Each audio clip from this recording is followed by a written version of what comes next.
Chapter 17. While Papa is away. When Frau Kaufmann took sick, Mina was sent to live with the Bickenbachs. The Kaufmanns were almost like her own family, and Mina wished she did not have to leave. As she walked down the road to the Bickenbachs that afternoon, she stepped up on every tree stump she came to. It was a game, and Mina could not pass one without first standing on top. The walk to the Bickenbachs' cabin took twice as long this way. There was no one her age in the Bickenbach family. The children, 2 sons and 2 daughters, were all grown up, and only the daughters remained at home. When Mina came to their place on Austin Street, Lisette, the eldest daughter, stood in the doorway. "Welcome, Mina," Lisette said as she stepped outside. The sun shone on her smooth brown hair, which was pulled back over her ears into a braided bun. Her dark eyes sparkled with life. How pretty she is, Mina thought. Lisette put her arm around Mina's shoulders. "Come now, and I will show you where you will sleep." Inside the cabin, Frau Bickenbach cooked at the hearth. She looked up as they entered and smiled. "Guten Abend, Mina. Supper will soon be ready." She was a plump, motherly woman and made Mina feel at home.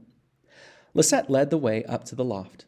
It was dark and hot, and Mina could feel the sweat trickling down her face and neck. Lisette took a handkerchief out of her pocket and patted her face.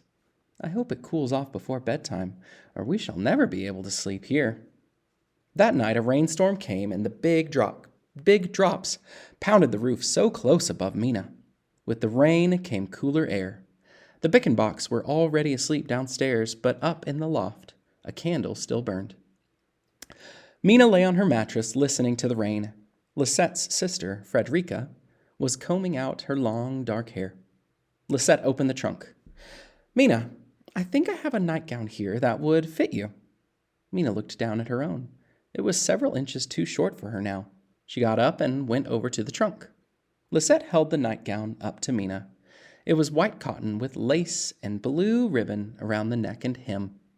"Oh, Tante Lisette, how beautiful!" Remember, Tante is like aunt. "You know, Mina, my grandmother in Germany made it for me when I was about your age, so now it is yours." Lisette's eyes glittered in the candlelight. "Thank you." Mina ran her hands over the smooth white cloth and touched the lace. Lisette smiled at Mina. "Here, let me undo your braids." She untied the ribbons and fluffed Mina's hair. Then Lisette uncoiled her own brown, shiny hair and shook it loose. It reached down to her waist, and Mina thought how pretty she looked with her hair flowing down. "Now, we must go to sleep so that you can be up early for school tomorrow." Lisette blew out the candle. School again! Mina had almost forgotten. She was anxious to go back to school, even if there was no schoolhouse yet. She lay down to sleep, but her eyes did not close. She was thinking of Papa and wondering where he lay down to sleep that night. Lisette and Frederica began to breathe the deep breaths of sleep. Mina closed her eyes on the darkness. How dear Lisette was, already like a sister to her, or was she more like a mother? In the morning, Mina was up early, dressed, washed, her face and hands in the pan of water just outside the cabin. She could smell the cornbread cooking over the fire. Frau Bickenbach cooked while Lisette and Frederica set the table.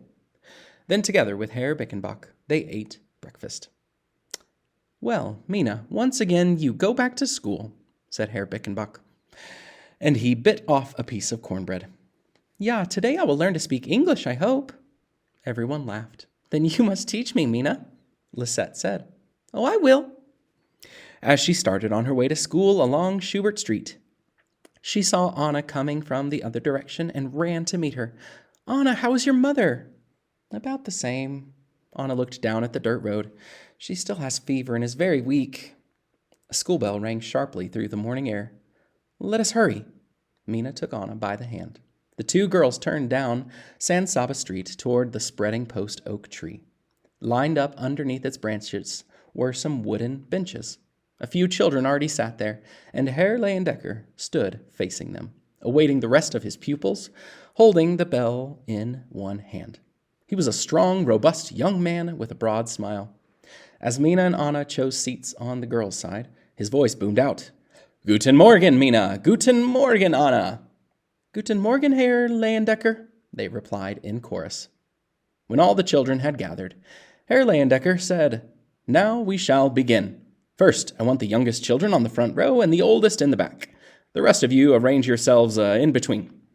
After everyone had done as he asked, he continued, "Now, my children, we have yet no books, no paper or pens, and we have only these branches for a roof." He looked upward and spread his arms.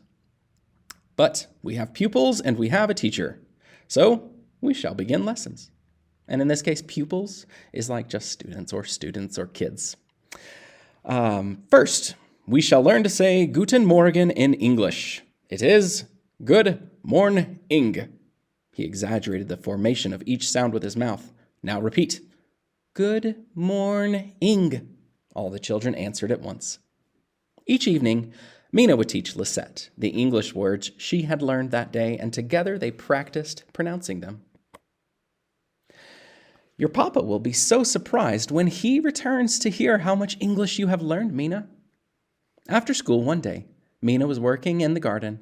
The hot sun had baked the ground dry and wilted the plants. She had to bring water from the creek or everything would die.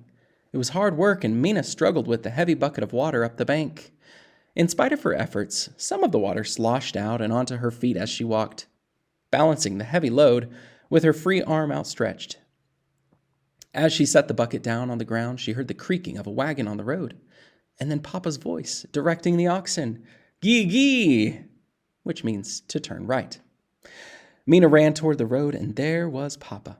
He stopped, spread his arms, and she flung herself into them. At first they said nothing, just held each other tightly. At last, Mina released her hold on Papa and looked at him. His face looked somehow older and tired. "Papa, what is wrong?" She looked closely into his face for a sign. "How glad I am to be back with you." Papa smiled his sad smile. Then, in answer to her questioning look, he added, It is nothing, Mina. I am just tired from the journey and the heat." Then he pointed to the back of the wagon. "But look what I have brought you." There, tied up behind the wagon, was a beautiful spotted milk cow, all reddish brown and white. "Run now, get a pail and milk her." She went to the cow and petted her forehead. As Papa unhitched the oxen, Mina filled a pail with foamy white milk. She carried the pail inside, poured some into 2 cups, and she and Papa drank the warm milk. "Ah," Papa sighed, "it is good to be home. There were so many people sick in New Braunfels that I am thankful we came to Fredericksburg. The sickness is being brought from Indian Point, I fear." Papa stood up. "Well, Mina," but he did not finish. He put his hand to his forehead and sat down again. "What is it, Papa?" Mina felt a pang of alarm. "Oh, I am just a little dizzy." "Here, Papa, you must lie down. You are overtired." Mina helped Papa to his bed. When he was lying down, she felt his forehead, and it was burning hot. "Papa, I am afraid you have a fever. I must go to Dr. Schubert."